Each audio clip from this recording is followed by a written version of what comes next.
So hello everyone, welcome to the Arunachal Times news analysis. आज हम लोग बात करेंगे 27 एंड 28 मार्च के न्यूज एनालिसिस की। देखिए, लास्ट हमने जो एनालिसिस किया था वो 25 मार्च का था। होली की वजह से 26 मार्च को न्यूज़पेपर पब्लिश नहीं हुआ था। तो चूंकि 26 मार्च को वो पब्लिश नहीं हुआ था, तो हम लोग उसके आगे 27 से कंटिन्यू करेंगे और इस एनालिसिस में हम बात करेंगे आपका 27 और 28 मार्च की। But before we start, I would like to tell you about the APPSC prelims और prelims कम मेंस कोर्स। हमारे दो तरह के कोर्सेज हमने लॉन्च किए हैं, एक प्रीलिम्स लेवल का, एक प्रीलिम्स प्लस मेंस लेवल का। अगर आपको इस कोर्स से रिलेटेड कोई जानकारी चाहिए, अगर आपको हमारे डेमो सेशंस चाहिए, या आप एपीपीएससी की जो हमारी फ्री स्ट्रेटेजी है उससे कनेक्ट होना चाहते हैं, तो आप हमारा व्हाट्सएप ग्रुप ज्वाइन कर सकते हैं। व्हाट्सएप ग्रुप ज्वाइन करने के लिए आप इस क्यूआर कोड को स्कैन करके डायरेक्ट भी ज्वाइन कर सकते हैं।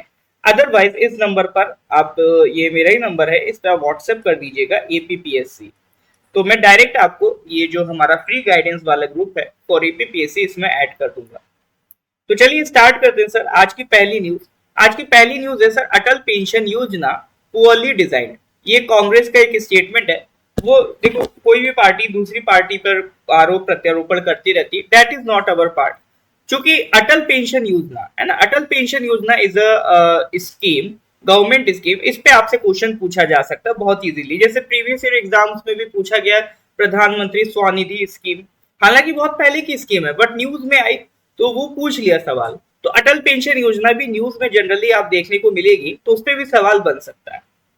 तो सबसे पहले तो सर, कोई भी स्कीम आती है तो आपको ये चेक करना होता है इसका पर्पस क्या है, या कह लो इसकी टारगेट ऑडियंस क्या है। तो अटल पेंशन योजना इसलिए लाई गई है कि जैसे सर जो गवर्नमेंट ऑफिसर्स हैं, है ना, उनके लिए पेंशन की व्यवस्था होती है, एक टाइम बाद वो पेंशन अवेल कर सकते हैं। या आज के टाइम में जो एनपीएस चल रहा है, नेशनल पेंशन स्कीम, ये आपका government as well as private employees को पेंशन प्रोवाइड करने की व्यवस्था देता है, ठीक है ना।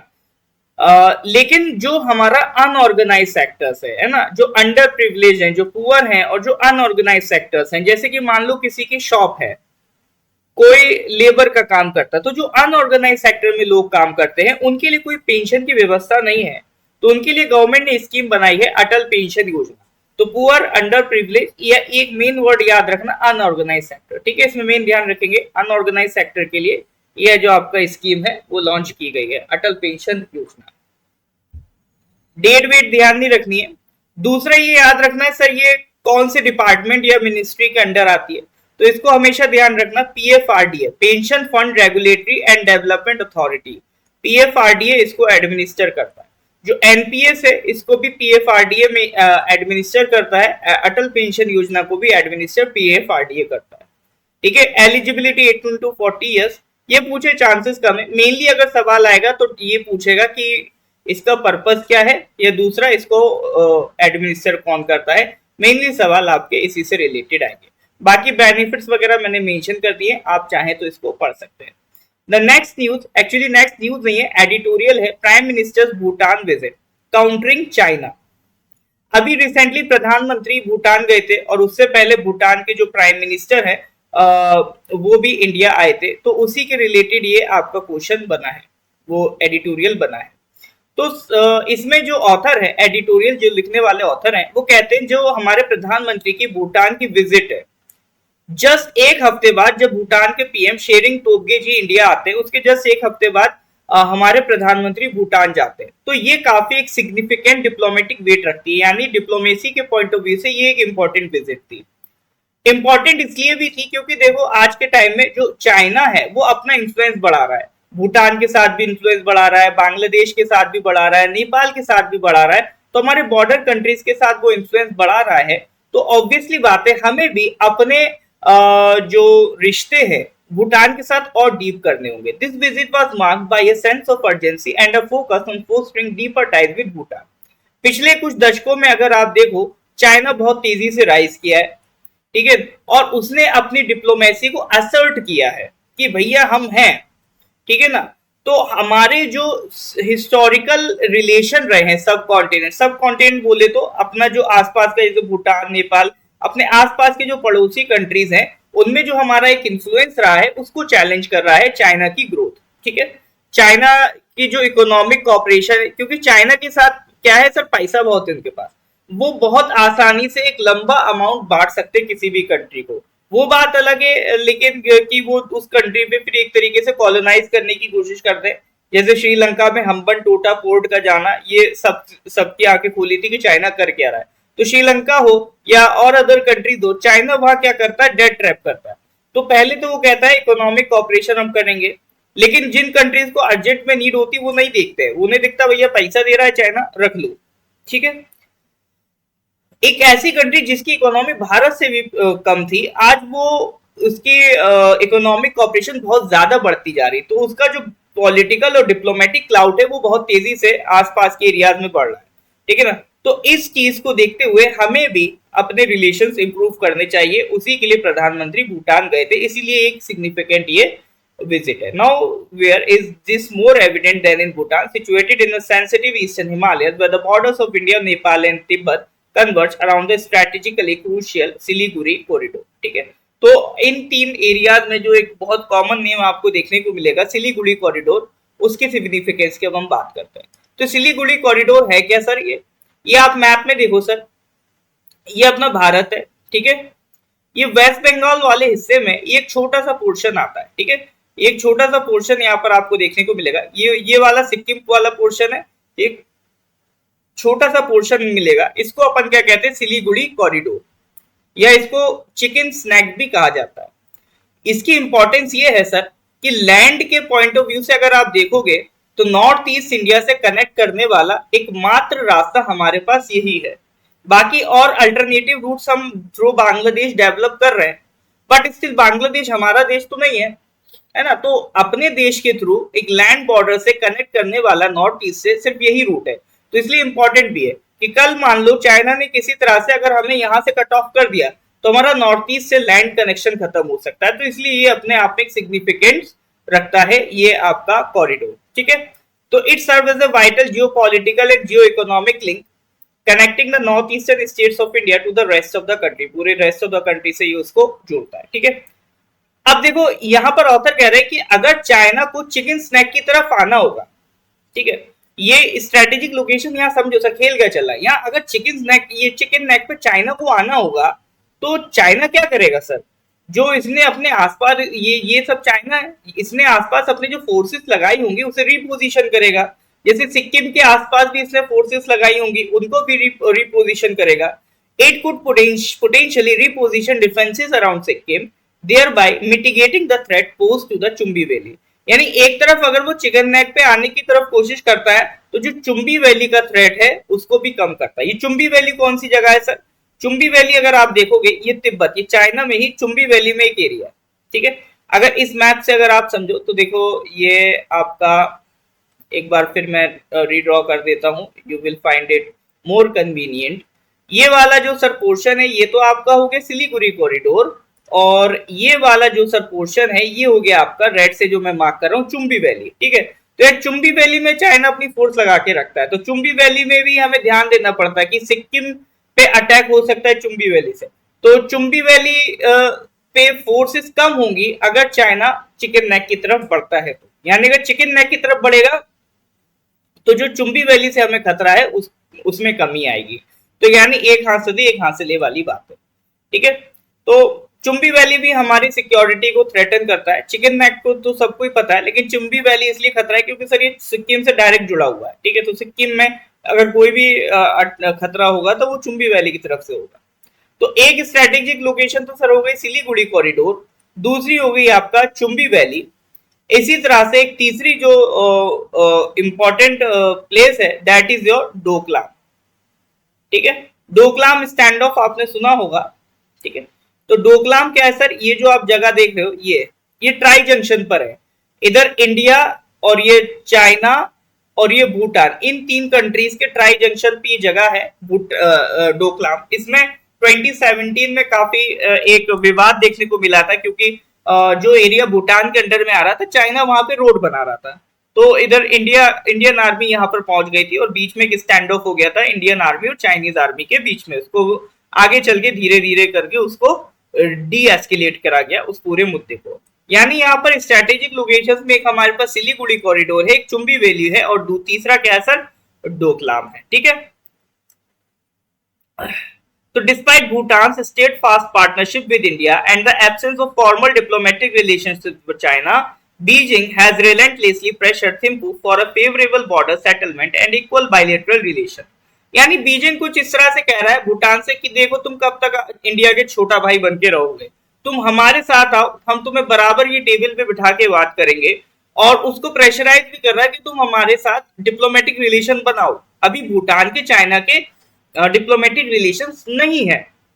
दूसरा, कहीं ना कहीं भूटान की जो पॉपुलेशन है वहां से भी उनकी गवर्नमेंट के ऊपर प्रेशर आ रहा है कि भाई हम बिल्कुल दुनिया से कटे हुए हैं, हमारे कोई खास डिप्लोमेटिक रिलेशन दुनिया से है नहीं, तो थोड़ा सा इंडिया के अलावा भी बाहर निकल के देखो। तो अब जो कंट्रीज हैं जैसे भूटान और नेपाल, पहले वो इंडिया से बहुत ज्यादा कनेक्टेड थे, अब but now they are looking options other than India also. तो हमें अब अपना जो कॉपरेशन है वो भूटान के साथ ज्यादा बढ़ाने की जरूरत है। नेक्स्ट यहाँ पर ऑथर कहते हैं 2020 से चाइना देखो भूटान की जो साक्टेंग वाइल्ड लाइफ सेंचुरी है, ठीक है, वहां पर भी क्लेम जमा रहा है। यानी ये वाला जो आप देखोगे भूटान का, ये आपका तवांग का वेस्टर्न साइड और ईस्टर्न भूटान में अगर आप देखोगे तो साक्टेंग वाइल्ड लाइफ सेंचुरी पे ये अपना क्लेम जता रहा है। अगर ये उसके कब्जे में आ गया तो अपना जो अरुणाचल है या कह लो तवांग वाला एरिया है जिसको चाइना तिब्बत मानता है, वो भी थोड़ा सा सिक्योरिटी पॉइंट ऑफ रीजन से वहां पर भी खतरा बढ़ेगा। तो ये साक्टेंग वाइल्ड लाइफ सेंचुरी भी सिग्निफिकेंट होल्ड करती है। तो अगर भूटान को अगर हमने हेल्प नहीं किया या भूटान के साथ कोऑपरेट नहीं किया तो भूटान चाइना के कंपैरिजन में एक छोटा कंट्री, तो हो सकता है कि भूटान को प्रेशराइज करके चाइना उनसे वाइल्ड लाइफ सेंचुरी वाला एरिया क्लेम कर ले।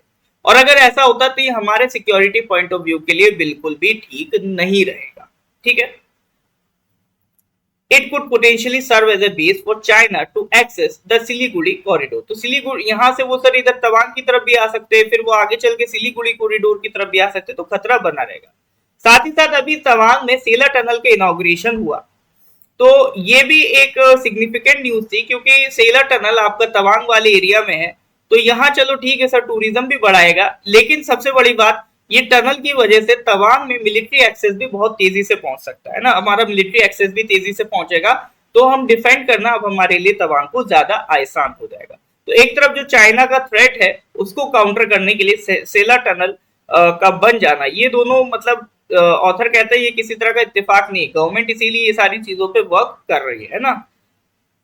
तो वो कह भी रहे हैं the timing of China's declaration of the Sakteng wildlife sanctuary as disputed coincided with the commencement of the work on Sela tunnel indicating a concerted effort to assert military dominance.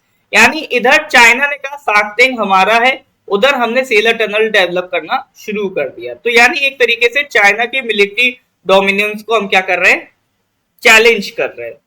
China's actions underscore its determination to gain tactical advantages militarily in the region। ठीक है, मतलब China के जो action है तो वो obviously बात है वो मिलिट्री एडवांटेज चाहते हैं। ठीक है, therefore it is imperative to ensure that both India and Bhutan are aligned regarding the tri-junction between India, China and Bhutan। ठीक है, तो अभी ये देखना रहेगा कि सर ये कि तीनों जो इंडिया चाइना भूटान है ये मिलके अपने बॉर्डर डिस्प्यूट्स को कैसे रिजॉल्व कर सकते हैं। ठीक है ना, तो चाइना का जो यूनिलैटरल अटेम्प्ट है, चाइना मतलब अपने मन से ही चाह रहा है कि जो ट्राई जंक्शन है, जो मतलब ये चाइना इंडिया भूटान इनका जो ट्राई जंक्शन है ये वाला एरिया, ये जो ओवरऑल एरिया है ये कहां से कहां तक लाई करता है सर, बतांगला से गिपमोची तक जो लाई करता है।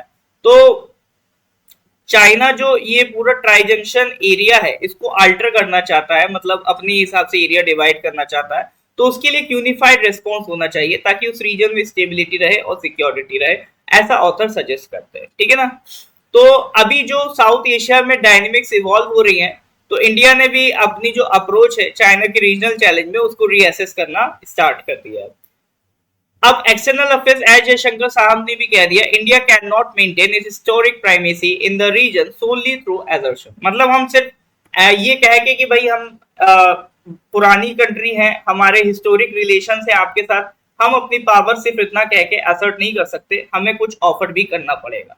Instead India now aims to offer deeper economic cooperation to its neighbour. तो इसीलिए हम अपने जो इकोनॉमिक कॉपरेशन है वो अपने नेबर्स के साथ बढ़ाते जा रहे हैं। हमारी जो पहले लुक ईस्ट पॉलिसी थी, अब वो क्या बन गई, एक्ट ईस्ट पॉलिसी। तो ये सारी चीजें इसीलिए की जा रही ताकि जो हमारे पड़ोसी हैं उनके साथ हम अपने रिश्ते और मजबूत करें, ताकि चाइना उसको अगर हमारे कमजोर रिश्तों का फायदा ना उठा पाए।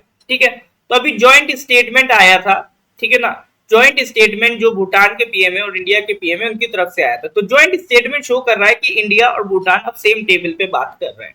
ठीक है, मतलब ऐसा नहीं कि अब इंडिया उसको एज ए छोटा भाई ट्रीट कर रहा, बराबर का पार्टनर ऐसे ट्रीट कर रहा है। It highlighted India state for dedication. अब भूटान के डेवलपमेंट में जैसे उनका गैलेफू माइंडफुलनेस सिटी प्रोजेक्ट चल रहा है, मतलब एक इंडस्ट्रियल एरिया डेवलप हो रहा है गैलेफू भूटान में, तो उसमें भी इंडिया फंड कर रहा है। तो इसका पर्पज ये है कि सर हमारा भूटान और अदर जो नेबरिंग कंट्रीज हैं उनके साथ कोऑपरेशन बढ़े, ताकि चाइना अपना जो डोमिनेंस है उस एरिया में ना बढ़ा पाए। ठीक है, moreover India remain cognizant of Bhutan deepening ties with China, particularly in the context of forthcoming boundary agreement. ठीक है, लास्ट में ऑथर कहते हैं Modi's visit to Bhutan represents a significant step in India's efforts to recalibrate its foreign policy in the face of China's growing influence in the region. यानी जैसे जैसे China का influence बढ़ रहा है, हमारे जो एफर्ट है, हमारी जो पॉलिसी है फॉरेन पॉलिसी, उसमें भी चेंज देखने को मिल रहा है। ठीक है, तो इस विजिट से इंपॉर्टेंट बात ये हुई कि जो हमारा साउथ एशियन नेशन के साथ कोऑर्डिनेशन और कोऑपरेशन है ये उसको शो करती है। ठीक है ना, तो जो जियो पोलिटिकल चैलेंजेस है उनको डील करने के लिए हमें कॉपरेशन उनके साथ करना पड़ेगा। ऑलराइट, तो that was all about this article. Let's move to the next news. Next news sir है आपका 28 मार्च से। H U students, H U मतलब Himalayan University students visit TP Orchid research Centre गए।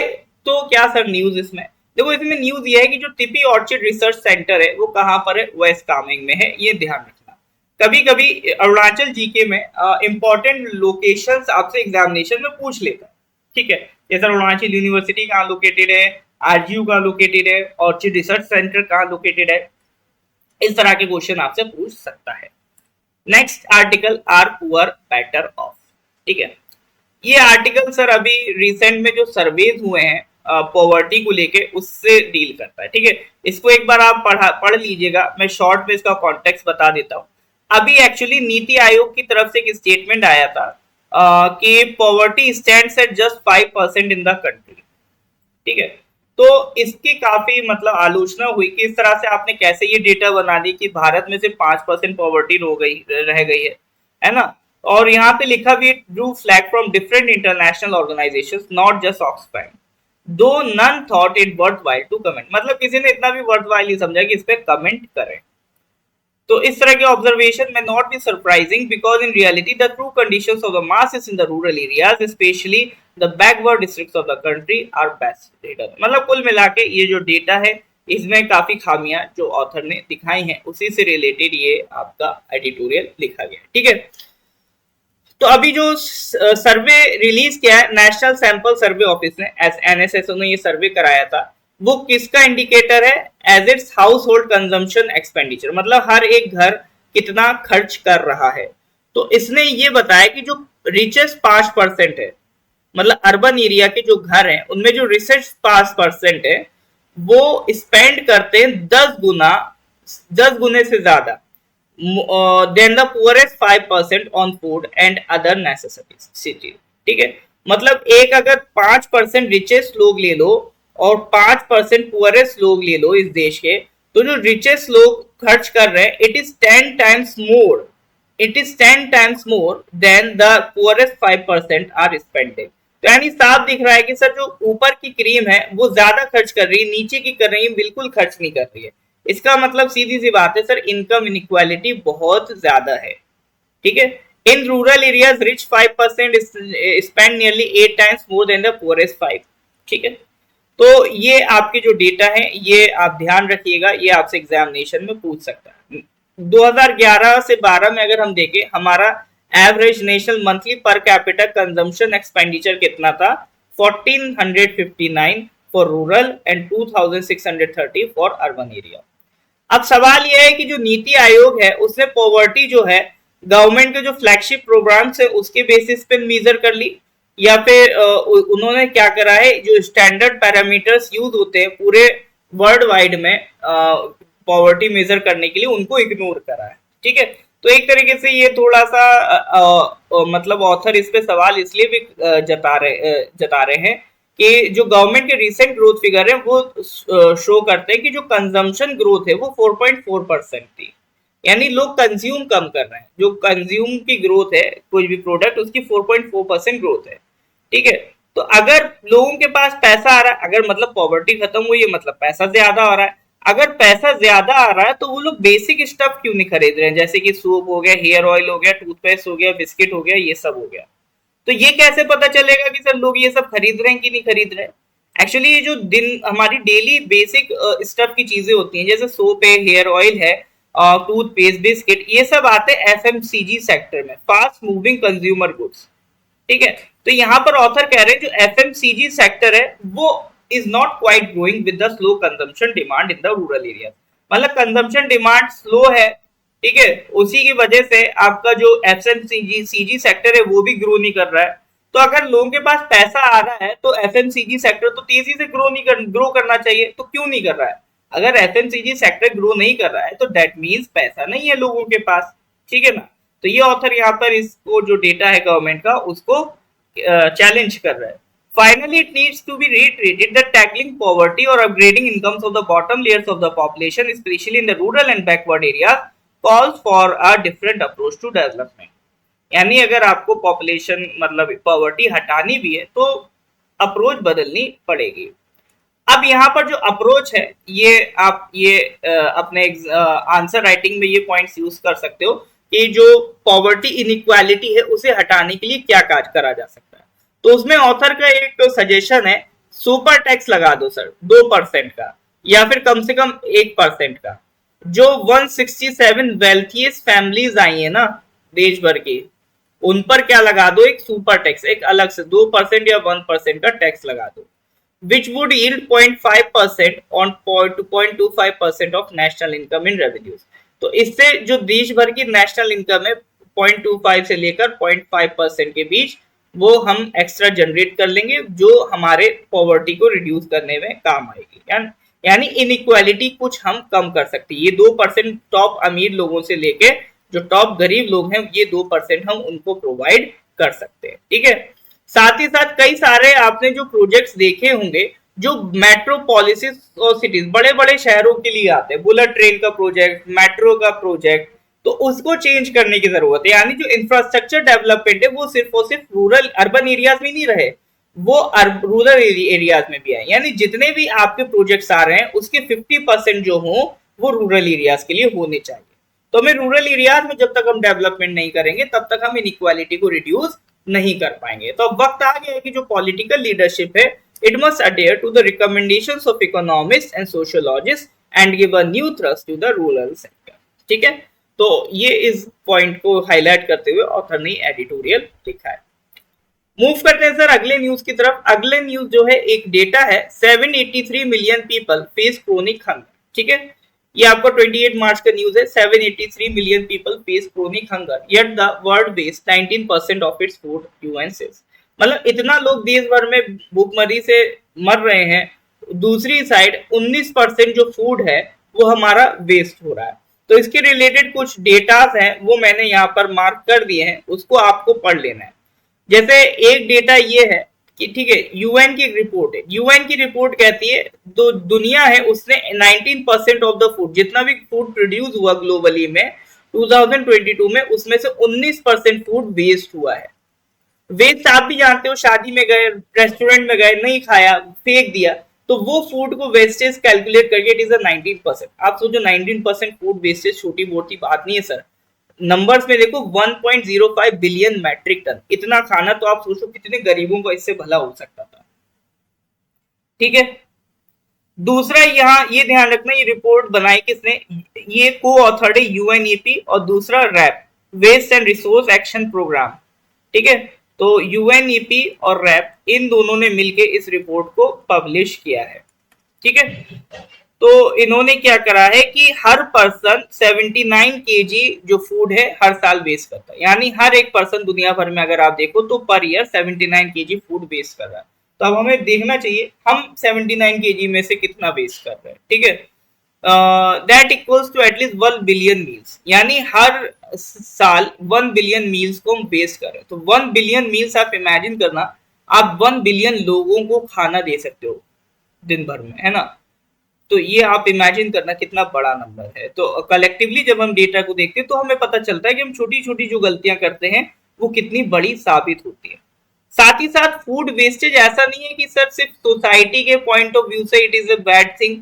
फूड वेस्ट जो है environment के point of view से भी कंसर्न है, क्योंकि भैया जो खाना बना है, जैसे आपने मान लो राइस वेस्ट किया, तो आपको क्या आइडिया है उस राइस को प्रोड्यूस करने के लिए कितना कार्बन एमिशन हो रहा है, उसमें जो फर्टिलाइजर्स डल रहे हैं उन फर्टिलाइजर को बनाने में कितना कार्बन एमिशन हुआ, वो आपका जो राइस है वो कितना वाटर पी गया। तो ये ऑब्वियसली बात है, it required land and water to raise crop and animals and the greenhouse gas emission it produces including methane। तो ऑब्वियसली बात है इस फूड को प्रोड्यूस करने में भी हमें ग्रीन हाउस गैस एमिशन करना रहता है। तो अगर हमने ये खाना वेस्ट नहीं करा होता तो मान लो 19% कम फूड प्रोड्यूस करते, ठीक है, तो 19% एमिशन हम रोक सकते थे। तो कलेक्टिवली देखो तो सर लगता है पिक्चर बड़ी है। तो food loss and waste generates 8 to 10% of global greenhouse emission, ठीक है। और अगर चाइना और यूएस जितना एमिशन कर रहे हैं उसके बाद थर्ड नंबर पे ये सबसे हाईएस्ट एमिशन होता है ग्रीन हाउस गैस का एमिशन का। तो ये एमिशन को हम रोक सकते थे, 8 से 10% जो ग्रीन हाउस गैस एमिशन हो रहा है, अगर हम फूड लॉस और वेस्ट को रोक पाते।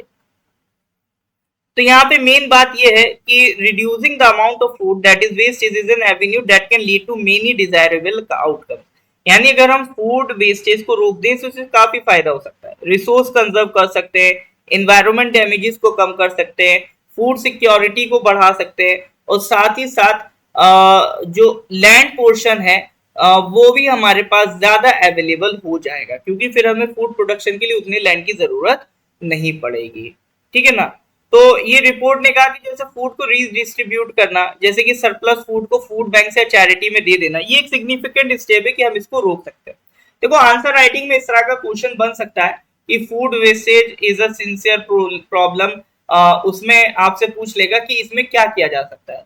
तो सबसे पहले आपको बताना पड़ेगा फूड वेस्टेज है क्या, फिर आप ये डेटा हाईलाइट कर सकते हो कि हाँ भाई इतना फूड वेस्टेज हो रहा है, फिर आप बता सकते हो कि फूड वेस्टेज की वजह से क्या क्या प्रॉब्लम्स है, उसमें आप मेंशन कर सकते हो कि ये इन्वायरमेंटल चैलेंजेस भी हैं फूड वेस्टेज करने से, फिर वो आपको बताना होगी कि इसको कैसे डील कर सकते हैं, फिर आप बताओगे हम फूड बैंक्स बना सकते हैं, सरप्लस फूड डोनेट कर सकते हैं, है ना, इस तरह के एनजीओ में पार्टिसिपेट कर सकते हैं। तो ये जो हो जाएंगे तरीके हो जाएंगे फूड वेस्टेज को रोकने के लिए, ठीक है। फिर बाद में एक कंक्लूजन लिखना होता है, फिर लिख देना, we positively impact the society by providing nutritious food and positive also positively impact the environment by reducing emission of harmful gases, ठीक है। तो इस तरह से एक क्लास में कंक्लूजन लिख देना। तो मतलब कुल मिला के ये आपका पूरा एक मेंस का आंसर बन सकता है, ठीक है। अगर आप चाहें तो इस तरह से एक क्वेश्चन भी लगा बना सकते हैं, जैसे अगर मैं आपको एक क्वेश्चन दूं, food wastage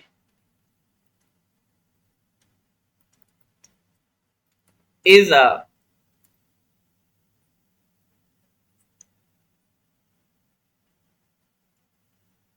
one of one of is one of the leading cause of food wastage is one of the leading cause of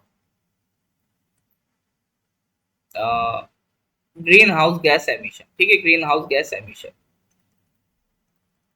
ऐसे स्टेटमेंट आ जाएगा, लिखा होगा कमेंट, ठीक है। तो ये बहुत आसानी से मेंस का आपका ऐसे क्वेश्चन बन सकता है।